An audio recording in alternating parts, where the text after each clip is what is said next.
कहानी शुरू होते ही नैरेटर हम लोग को बताता है कि इस दुनिया में अचानक से बहुत सारे डायमेंशनल गेट ओपन होने लगे और इन सभी गेट के माध्यम से ही दूसरी दुनिया के बहुत सारे बीस्ट इस दुनिया में आने लगे और दूसरी दुनिया से आए हुए इन सभी बीस्टों को क्रिस्टल बीस्ट कहा जाने लगा। इंसानों के पास जितने भी वेपन थे वो सभी पूरी तरीके से कोलैप्स हो गए और तो और कोई भी हथियार उन लोग के खिलाफ काम में नहीं आई। धीरे धीरे करके इंसानियत भी खत्म होने लगे, लेकिन इन सभी क्राइसिस के अंदर कुछ कुछ इंसान अचानक से वीकन होने लगे। उन लोग के पास स्पेशल एबिलिटी आने लगी और इन्हीं एबिलिटी के माध्यम से ही वे लोग जो क्रिस्टल बीस्ट थे उनके अंडे को हैच कर पाते थे और जो लोग ऐसा कर पाते थे उन्हें क्रिस्टल बीस्ट टेमर कहा जाने लगा। एंड ऑब्वियसली जिनके पास भी ऐसी पावर होती थी वे लोग बहुत ही ज्यादा पैसा कमाने लगे। नैरेटर के इन सभी बातों के साथ ही सीन चेंज हो जाता है। इस वक्त हम लोग के मेन कैरेक्टर को दिखाया जाता है। हम लोगों का मेन कैरेक्टर जिसका की नाम चैन होता है वो इस वक्त अपने ऊपर कुछ हेवी सा महसूस करता है। चैन अभी जैसे ही अपने ऊपर देखता है तो वो देखता है लिली उसके ऊपर सो रही है। लिली के कारण चैन बहुत ही ज्यादा परेशान हो जाता है, लेकिन इसी समय उसकी बहन उसे कॉल करती है। चैन इस समय कॉल को पिकअप करके अपनी बहन से बोलता है, क्या तुम थोड़ी देर बाद कॉल नहीं कर सकती थी? लेकिन इस समय उसकी बहन शायद से कुछ ऐसी बोलती है जिसके कारण चैन का होश पूरी तरीके से उड़ जाता है। चैन बोलता है, ठीक है मैं जल्दी से आ रहा हूँ। अभी तो लिली भी उड़ जाती है। चैन से पूछने लगती है, क्या तुम्हारी बहन कोई दिक्कत में है? चलो जल्दी चलो उसे बचाने के लिए। लेकिन इस समय चैन लिली को इतना ज्यादा करीब से देखने के बाद बहुत ही ज्यादा शर्माने लगता है। सीन चेंज होके इस वक्त हम लोग को चैन की बहन को दिखाई जाती है जिसको की बहुत सारे गुंडे लोग मिलके घेर के रखे थे। हे मुझे यहाँ से जाने दो, तुम लोग को तो पता ही है कि मेरा भाई कितना ज्यादा स्ट्रांग है। चैन की बहन की इस बात को सुनने के बाद आगे से गुंडे लोग बोलने लगते हैं कि तुम्हारा भाई का अंत भी आज यहीं पे होने वाला है। इन सभी का बॉस जो कि अपने साथ एक क्रिस्टल स्नेक बीस्ट को ले गया होता है वो बोलने लगता है कि मुझे पता है कि तुम्हारा भाई एक बहुत ही अच्छा फाइटर है, लेकिन आज वो मेरे सामने कुछ भी नहीं कर पाएगा। बॉस की इस बात को सुनने के बाद अभी एक चमचा लूना से बोलने लगता है, हम लोगों का बॉस एसोसिएशन का एक क्रिस्टल बीस्ट टेमर है तो तुम्हारा भाई आज बॉस के सामने टिक ही नहीं पाएगा। चमचे की इस बात को सुनने के बाद लूना भी बहुत ही ज्यादा शॉक हो जाती है। क्या association certified crystal beast tamer? Luna इतना बोल ही रही थी। इसी समय चैन अपने साथ लिली को लेके यहाँ पे आ जाता है। चैन को इतना जल्दी यहाँ पे आते हुए देखने के बाद दोनों चमचा बहुत ही ज्यादा खुश होते हुए बोलने लगते हैं। लगता है चैन मारने के लिए बहुत ही जल्दी में है। मोटा सा बॉस भी चैन को देखने के बाद चैन से बोलने लगता है कि तो तुम ही चैन हो जिसने की मेरे लोगों को मारा, एक बच्चा क्रिस्टल टेमर। बच्चे जैसा कि तेरी बहन बहुत ही ज्यादा खूबसूरत है तो एक काम कर, तू मेरे सामने घुटनों पे आके भीख मांग, मैं तेरे जीवन को बख्श दूंगा। कुछ महीनों तक तेरी बहन के साथ मौज मस्ती करके मैं उसे छोड़ दूंगा। ये ठड़की बॉस की नजर अभी चैन के साइड में लिली के ऊपर भी जाती है और बोलता है, वाह तू तो अपने साथ एक और खूबसूरत लड़की को लेकर आई है। बॉस अपने हाथ को लिली के ऊपर करते हुए बोलने लगता है कि क्या तूने अपनी बहन के बदले में इस लड़की को रिप्लेसमेंट के तौर पे लेके आया है? लेकिन अभी बॉस लिली को छू पाता उससे पहले ही चैन बहुत ही जोरदार एक मुक्का बॉस के चेहरे पे मार देता है। बेचारा बॉस हवाई हवाई होके पीछे की ओर उड़ के जा गिरता है। बेचारा बॉस की हालत एक ही मुक्के से बहुत ही खराब हो जाता है। बॉस गुस्से के साथ चैन से बोलने लगता है, तू पागल कचरा, आखिरकार तेरी हिम्मत कैसे हुई मुझे मारने की? लेकिन बॉस इस मुक्के को खाने के बाद ये भी समझ जाता है कि यहाँ पे चैन की जो ताकत है वो एक नॉर्मल पर्सन से काफी ज्यादा है। चैन इस समय अपने हाथ को कसते हुए बॉस से बोलता है, मेरी ताकत एक नॉर्मल इंसान से 100 गुना ज्यादा है, तो मुझे तेरे जैसे एक कचरे को पीटने के लिए कोई भी बिस्ट की जरूरत नहीं है। मैं अपने हाथों से तुझे उछल के रख दूंगा। चैन की इस बात को सुनने के बाद बॉस भी गुस्से में आ जाता है। बॉस अभी स्नेक को चैन को मारने के लिए बोल देता है तो एक पर्पल स्नेक अभी अपने जहर के माध्यम से चैन के ऊपर अटैक कर देता है। बॉस जो कि अपने आप को एक शील्ड के अंदर बंद कर लेता है जिससे कि उसे स्नेक के जहर का कोई भी असर ना हो। वो इस वक्त चैन से बोलने लगता है कि मेरा पर्पल क्रिस्टल स्नेक का वेनम इतना ज्यादा पावरफुल है कि वो एक स्टील को भी पिघला सकता है। चैन अब तेरा क्या होगा? लेकिन इस वक्त हम लोग को बॉस के साइड में उसके आदमी को भी जहर के चपेट में आते हुए दिखाए जाते हैं। पर्पल स्नेक की ये जो अटैक है इसे देखने के बाद लूना भी बहुत ही ज्यादा परेशान होने लगती है। उसे समझ में नहीं आती कि आखिरकार उसका भाई अभी किस हालत में है। लेकिन अभी जैसे ही सामने की ओर का नजारा थोड़ा सा साफ होता है तो हम लोग को चैन को दिखाया जाता है जो कि अपने ऊपर एक गोल्डन कलर का बैरियर क्रिएट कर लिया होता है। चैन इस वक्त बॉस से बोलने लगता है कि एक खरीदा हुआ बीस्ट के ऊपर फोर्सफुली कंट्रोल करके तुम अपने आप को एक टेमर कहते हो, चलो अब मैं तुम्हें दिखाता हूँ कि असली टेमर कैसा होता है। इतना बोलने के साथ ही चैन इस वक्त अपने हाथ के माध्यम से कुछ करने लगता है। चैन को ये सब कुछ करता हुआ देखने के बाद बॉस बहुत ही ज्यादा हैरान हो जाता है। उसे समझ में आ जाता है कि चैन यहाँ पे एक असली टेमर है। देखते ही देखते सभी की आंखों के सामने जो लिली है वो धीरे धीरे करके ट्रांसफॉर्म होने लगती है। लिली के सिर पर 2 सींग भी उग जाती है और लिली के हाथ पर एक शॉर्ट भी आ जाता है। तो हम लोग को पता चलता है कि जो लिली है वो तो असली में चैन का एक ह्यूमनॉइड क्रिस्टल बीस्ट है। अभी लिली का ओरिजिनल प्रेजेंस को महसूस करने के बाद बेचारा वो स्नेक पूरी तरीके से डरने लगता है वो और अटैक नहीं करता। बॉस अपने हाथ में जो डिवाइस है उसके माध्यम से स्नेक के सिर के ऊपर बहुत ही जोर जोर से शॉक देने लगता है। लेकिन इस समय लिली इन सभी चीजों को देखने के बाद बहुत ही ज्यादा गुस्से में आ जाती है और देखते ही देखते अपने शॉट के एक ही स्लैश में स्नेक के सिर के ऊपर जो डिवाइस लगा हुआ था उसे तोड़ देती है। बॉस जिसको कि इन सभी चीजों के बारे में घंटा भी नहीं पता, मूर्ख होता है शायद से, वो इस वक्त चिल्लाते हुए दोबारा से क्रिस्टल बीस्ट से बोलने लगता है कि जाओ इन दोनों को जाके मार दो। लेकिन इस वक्त क्रिस्टल बीस्ट चैन के पास जाता है। चैन क्रिस्टल बीस्ट को सहलाते हुए बोलने लगता है कि उसने तुम्हारे ऊपर बहुत ही ज्यादा जुल्म किया, तो क्या तुम उसको छोड़ के मेरे साथ कॉन्ट्रैक्ट बनाना चाहोगे? बाई की इतना पूछने के साथ ही इस वक्त हम लोग को क्रिस्टल बीस्ट को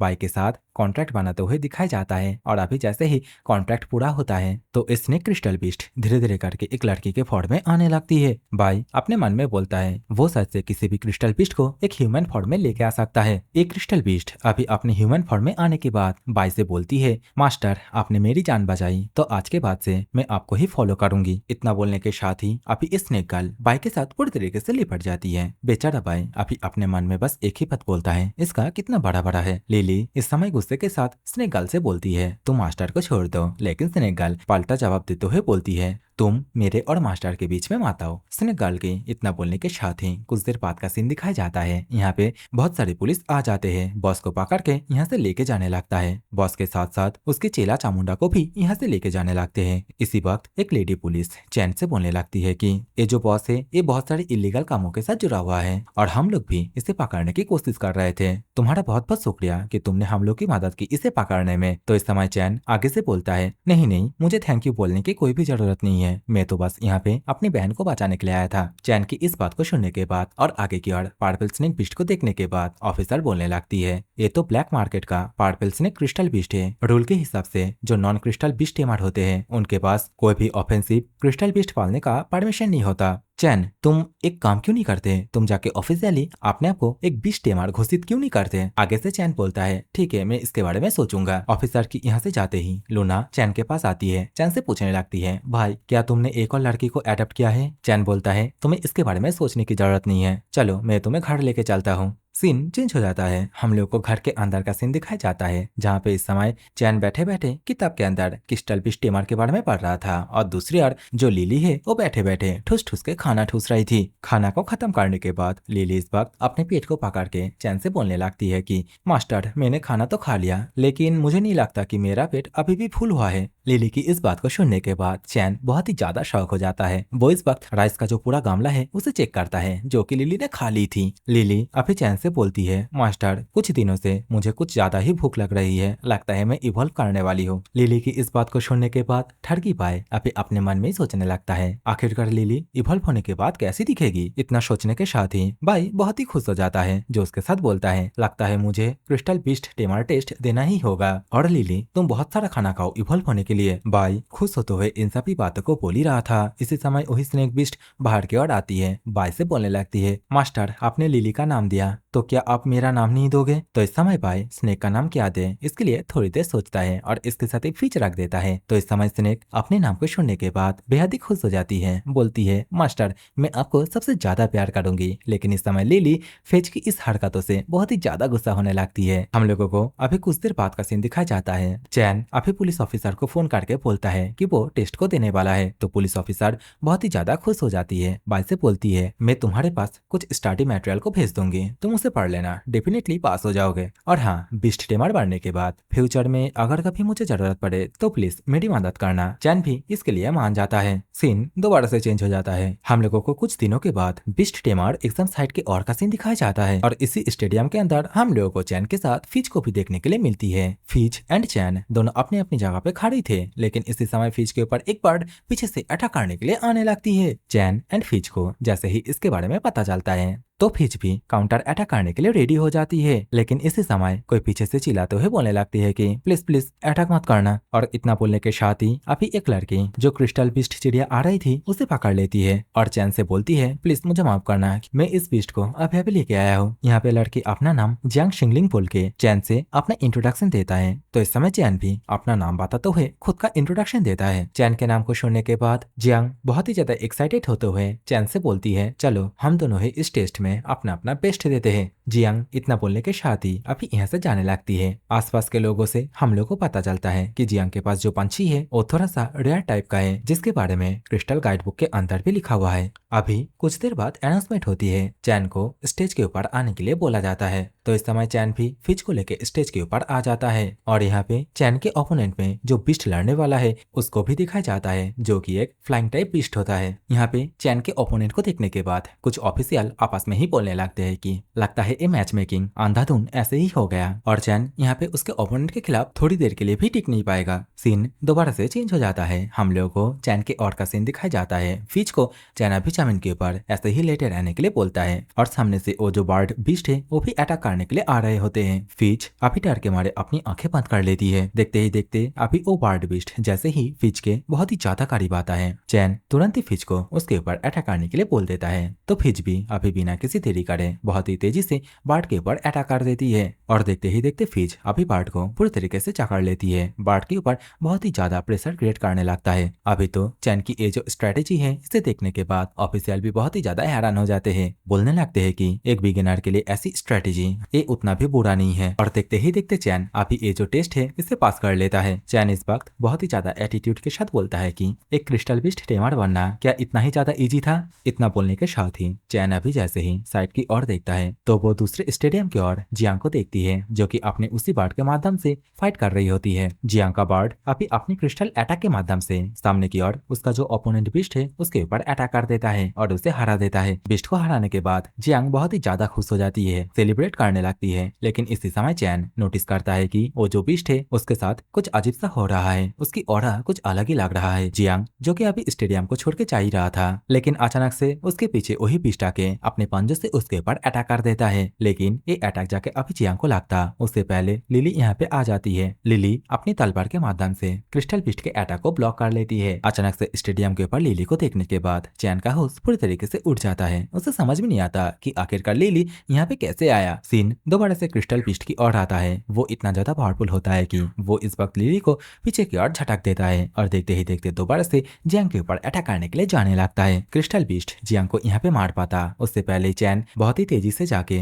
जियांग को साइड में कर देता है। अभी लिली दोबारा से क्रिस्टल बीस्ट की ओर जाते हुए बोलने लगती है कि मास्टर मुझे आपकी और फिज की मदद चाहिए, क्योंकि ये जो क्रिस्टल बीस्ट है ये बहुत ही ज्यादा ताकतवर है। लिली की इस बात को सुनने के बाद चैन भी अभी उठ खड़ा हो जाता है और क्रिस्टल बीस्ट के साथ फाइट करने के लिए रेडी हो जाता है। और देखते ही देखते लिली के साथ फिज भी यहाँ पे आ जाती है क्रिस्टल बीस्ट के साथ फाइट करने के लिए। जियांग इन सभी चीजों को देखने के बाद बहुत ही ज्यादा परेशान होते हुए अपने मन में ही बोलती है कि ये जो red spotted leopard crystal beast है ये मेरे साथ ही फाइट करते करते विजर्ड मोड में चला गया, तो मुझे भी इन लोगों की मदद करनी चाहिए। जियांग अपने मन में इन सभी बातों को सोच ही रहा था। इसी समय चैन चिल्लाते हुए फिज से बोलता है जल्दी से अपने वेनम से उसके ऊपर अटैक करो। तो इस समय फिज ऐसा ही करती है, वो अपने वेनम के माध्यम से क्रिस्टल बीस्ट के ऊपर अटैक कर देती है। बेचारा क्रिस्टल बीस्ट वेनम की वजह से अंधा हो जाता है। तो इस समय चैन लिली से बोलता है कि अब तुम्हारी बारी है, जल्दी से उसके ऊपर जाके अटैक करो। तो इस समय लिली बहुत ही ज्यादा स्पीड के साथ जाके क्रिस्टल बीस्ट के ऊपर अटैक कर देती है और देखते ही देखते क्रिस्टल बीस्ट यहीं पे नॉकआउट हो जाता है। क्रिस्टल बीस्ट नॉकआउट हो जाने के बाद यहाँ पे मैनेजमेंट टीम आती है। इनमें से एक जन अभी जियांग से पूछने लगता है कि मिस जियांग क्या अब ठीक है? तो कोई और जन बोलता है हम लोग को माफ कर देना, क्योंकि हम लोग आने में बहुत ही ज्यादा लेट कर दिए, और क्या आपको कहीं पे चोट लगी है? इसी समय हम लोग को चैन के पास उसी लड़के ऑफिशियल को दिखाई जाती है, जो कि यहाँ पे आते हुए चैन से बोलने लगती है तुमने बहुत ही बढ़िया काम किया, मैं यहाँ के टेस्ट का चीफ एग्जामिनर हूँ और मेरा नाम के यांग है, और हाँ मुझसे बात करते हुए नर्वस होने की जरूरत नहीं है। अभी ये चीफ एग्जामिनर लिली को देखने के बाद बहुत ही ज्यादा सरप्राइज हो जाती है, क्या ये वही रूमर्स वाली ह्यूमैनॉइड क्रिस्टल बीस्ट है? इतना पूछने के साथ ही के यांग लिली को चेक करने के लिए चैन से थोड़ा परमिशन मांगता है, तो चैन भी राजी हो जाता है। तो इस समय कुछ देर बाद हम लोग को लिली को एक आर्टिफिशियल लैब के अंदर दिखाई जाती है और यहाँ पे के यांग लिली को अच्छी तरीके से एनालिसिस कर रही होती है। के यांग अभी चैन से बोलने लगता है कि ये तो बहुत ही ज्यादा अमेजिंग है, सच बोलो तो मैंने आज तक इसकी तरह किसी भी ह्यूमैनॉइड क्रिस्टल बीस्ट को नहीं देखा। के यांग की इस बात को को सुनने के बाद चैंग इस समय के यांग से पूछने लगता है, क्या इसका मतलब इस दुनिया में इसकी तरह और कोई भी दूसरा ह्यूमनॉइड क्रिस्टल बीस्ट नहीं है? के यांग बोलती है, मैं पक्का नहीं कह सकती, लेकिन इतना कह सकता हूँ कि आज तक एसोसियान इसकी तरह किसी भी ह्यूमनॉइड क्रिस्टल बीस्ट को नहीं देखा। इतना बोलने के साथ ही इस समय के यांग अपने पास से उसका जो 7 टेल क्रिस्टल बीस्ट है उसे पहाड़ की ओर निकाल लेती है और बोलती है, मेरा ये जो बीस्ट है ये थोड़ा सा मिलता जुलता है ह्यूमन से, लेकिन लिली की तरह पूरी तरीके से ह्यूमन जैसा नहीं है। हम लोगों को अभी दिखाया जाता है कि के यांग की ये जो 7 टेल क्रिस्टल बीस्ट है ये बाहर की ओर आने के बाद एकदम सीधा चैन की ओर जाती है और देखते ही देखते चैन को हक करने की कोशिश करती है, लेकिन चैन जो कि इस बात से अनजान वो तो ऐसे ही पीछे की ओर घूम के फिच को देखने लगता है, जहाँ पे फिच की बॉडी से बहुत ही ज्यादा ग्लोइंग ऑरा बाहर की ओर निकल रहा होता है। चैन अभी समझ जाता है कि फिच यहाँ पे इवॉल्व हो रहा है। इसी वक्त के यांग बोलने लगती है कि कोई भी बीस्ट इवॉल्व तब होता है जब वो एक्सपीरियंस पॉइंट को गेन करता है, और इस दुनिया में जितने भी बीस्ट है हर एक बीस्ट का इवॉल्विंग पाथ अलग अलग होता है, मतलब सेम कैटेगरी के बीस्ट के अंदर अलग अलग इवॉल्विंग पाथ हो सकते हैं। के यांग की इन सभी बातों को सुनने के बाद इस समय लिली बहुत ही ज्यादा परेशान होते हुए के यांग से पूछने लगती है कि फिर तो मैंने भी बहुत सारे बीस्टों को मारा तो मैं क्यों इवॉल्व नहीं हो पा रही हूँ? के यांग बताती है, शायद से तुम कोई स्पेशल टाइप हो जो क्रिस्टल बीस्ट बहुत ही ज्यादा ताकतवर होते हैं, उन लोगों को इवॉल्व होने के लिए बहुत ही ज्यादा एक्सपीरियंस पॉइंट की जरूरत होता है, जैसे कि जियांग का जो आइस बीस्ट क्रिस्टल फिनिक्स है उसे ही देख लो। के यांग अभी इतना बोलने के साथ ही चैंग को एक कैप्सूल जैसा कुछ देने लगता है जिसके अंदर वो जो क्रिस्टल बीस्ट है उसे रख सके, लेकिन इस समय चैन इसके लिए के यांग को साफ साफ मना कर देता है, बोलता है कि उसके पास उतना भी ज्यादा पैसा नहीं है इसे खरीदने के लिए। तो के यांग बोलती है, तुम जब क्रिस्टल बीस्ट टेमर मास्टर बन जाओगे तब तुम्हें इसके लिए बहुत ही ज्यादा डिस्काउंट मिलेगा, लेकिन फिलहाल के लिए मैं तुम्हें कुछ ऐसे ही दे रहा हूँ। तो इस समय चैन कैप्सूल को लेके फिच के सिर के ऊपर टच करता है, देखते ही देखते फिच अभी उस कैप्सूल के अंदर समा जाता है। लेकिन इस समय चैन को एक करता हुआ देखने के बाद साइड से लिली बहुत ही ज्यादा परेशान होते हुए चैन से बोलने लगती है कि मैं इस कैप्सूल के अंदर जाना नहीं चाहती। तो चैन बोलता है, मैं तुम्हें वैसे भी कभी भी कैप्सूल के अंदर नहीं डालूंगा। चैन अभी यहाँ से जाता उससे पहले इस समय के यांग चैन से बोलने लगती है कि तुम्हारा जो रिटन टेस्ट एग्जाम है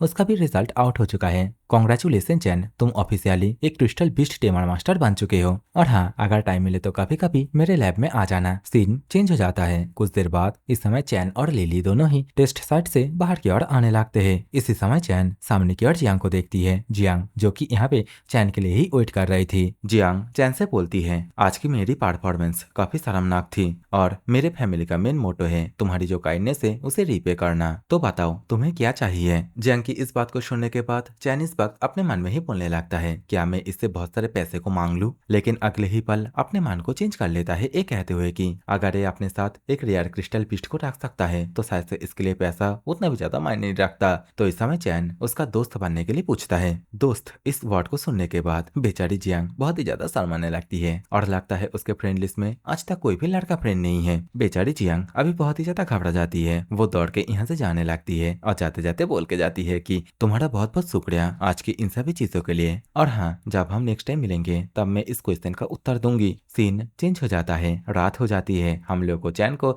सोते हुए दिखाई जाते हैं, लेकिन इसके साथ लिली भी सो रही थी। लेकिन इस समय चैन इन सभी चीजों से परे अपने ही ख्याली पुलाव में पूरी तरीके से खोया हुआ था। चैन इस वक्त अपने मन में ही सोचने लगता है कि आखिरकार वो क्रिस्टल बीस्ट ब्रेजर्क मोड में कैसे गया, और तो वो पावरफुल औरत के यांग वो कौन थी? चैन अभी ज्यादा ओवर थिंकिंग ना करके सोने के बारे में सोचता है, लेकिन इसी समय उसके कमरे में बहुत ही तेज लाइट चमकती हुई दिखाई जाती है। फिज भी अभी बाहर आ जाती है और बहुत ही ज्यादा खुश होते हुए चैन से बोलने लगती है, मास्टर मैं भी आपके साथ सोना चाहती हूँ। देखते ही देखते ये दोनों क्रिस्टल बीस्ट चैन के साथ लिपट के सो जाते हैं, लेकिन यहाँ पे चैन की हालत बहुत ही ज्यादा खराब हो जाती है, उसे तो नींद ही नहीं आती। लेकिन इस समय लिली को दिखाई जाती है जो कि अपने ही सपने में खोई हुई थी, और सपने में लिली को कोई उसकी पावर को जगाने के लिए बोल रहा होता है और पूरे क्रिस्टल बीस्ट दुनिया के ऊपर राज करने के लिए भी बोल रहा होता है। कुछ देर बाद सुबह के सीन को दिखाई जाते हैं। लिली अपने सपने में जो कुछ भी देखी है उन सभी बातों को चैन को बता देती है। लिली की बातों को सुनने के बाद चैन परेशानी में सोचने लगता है, हाँ ऐसा हो भी सकता है, क्योंकि मैं जब पहली बार लिली को उठाई थी तब मुझे भी एक आवाज सुनाई दी थी जहाँ पे वो मुझे लिली को एक राजा या फिर कुछ बनाने के लिए बोल रहा था। अरे यार, लेकिन अभी अगर मैं लिली की हालतों को देखूं तो आखिरकार लिली कैसा राजा बनेगी, खाने का राजा। और चैन यहाँ पे इस बात को इसलिए सोचता है क्योंकि लिली सच में ही बहुत ही ज्यादा खाना ठूसती है। कुछ समय के बाद chain crystal beast master association branch के अंदर आ जाता है और यहाँ पे चैन के साथ लिली भी होती है। यहाँ पे लिली इस जगह को देखने के बाद पूरी तरीके से चौंक जाती है। चैन अभी रिसेप्शनिस्ट के पास जाता है, उनसे पूछने लगता है फिलहाल के लिए किस तरीके का कमीशन अवेलेबल है। रिसेप्शनिस्ट आगे से एक विंडो शो करने लगती है जहाँ पे 3 मिशन के बारे में बताया गया था। यहाँ पे पहला मिशन ये होता है कि जंगल में जाके हर्ब कलेक्ट करना और हर एक हर्ब के बदले में 5 पॉइंट मिलेंगे। बाकी के 2 मिशन में भी ज्यादा पॉइंट नहीं होते, सिर्फ 50 पॉइंट एंड 20 पॉइंट होते हैं। चैन परेशान होते हुए रिसेप्शनिस्ट से पूछने लगता है कि आखिरकार रिवॉर्ड इतना ज्यादा लो क्यों है। रिसेप्शनिस्ट चैन से बताती है बिगिनर मिशन के लिए कंपटीशन बहुत ही ज्यादा है, इसी कारण ही। रिसेप्शनिस्ट की इस बात को सुनने के बाद चैन मिशन को थोड़ा सा स्क्रॉल करता है और मिशन 4 में देखता है जहाँ पे ये बताया गया था पाइन फॉरेस्ट के अंदर जाके ट्विन टेल को पकड़ना होगा और इस मिशन के बदले में 1500 पॉइंट दिया जाएगा। तो इस समय चैन इसके बारे में रिसेप्शनिस्ट से पूछता है आखिरकार इस मिशन का रिवॉर्ड इतना ज्यादा हाई कैसे है। रिप्ले में रिसेप्शनिस्ट बोलती है ये वाला रिवॉर्ड डॉक्टर क्यांग ने पोस्ट किया था, पता नहीं क्यों लेकिन उसके साथ जुड़े तो बैड लक मिलता है, इसीलिए कोई इस मिशन को लेना नहीं चाहता। चाहे रिवॉर्ड कितना भी बड़ा हो, लोग छोटी रिवॉर्ड वाली सिंपल चीज लेना पसंद करते हैं। रिसेप्शनिस्ट की इस बात को सुनने के बाद चैन इस मिशन को ले लेता है। ये बोलते हुए कि मैं भी देखना चाहता हूँ कि आखिरकार मैं कितना ज्यादा अनलकी हो सकता हूँ। चैन की ये बोलने के साथ ही ये वाली एपिसोड यहीं पे खत्म होती है।